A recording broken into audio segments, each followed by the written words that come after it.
Damang-dama na ang Pasko sa Quezon City matapos ilawan ang higanteng Christmas tree sa Araneta Center sa Cubao. Makisaya tayo dyan kasama si Jervis Manahan.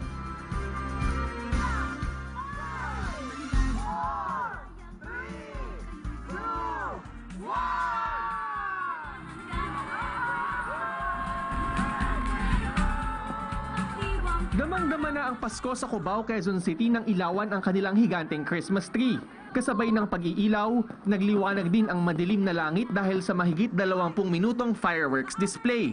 Napuno ang paligid ng mga confetti na dumagdag pa sa kaligayahang pumuno sa paligid. Star-studded ang naging event sa Araneta Center dahil mismong si Binibining Pilipinas Universe Maxine Medina ang nanguna dito. Nakisaya rin sa Christmas lighting event ang ilang celebrities gaya ni na Vice Ganda, Alex Gonzaga at Inigo Pascual. Nandoon din ang ilang housemates ng PBB, ilang kapamilya child stars at ang iba pang Pinay beauty queens ng Miss Universe. Kaya naman ang mga fans hindi magkamayaw sa pag-cheer sa kanilang mga iniidolo. Isang daang talampakan ang taas ng inilawang Christmas tree. Hindi raw biro ang pagtatayo nito na tumagal ng halos 2 buwan. Itinatayo nila ito tuwing Nobyembre at 35 taon na raw ang tradisyong ito sa Araneta. Bukod yan, atraksyon din ang malaking Santa Claus at ang kanyang mga reindeer.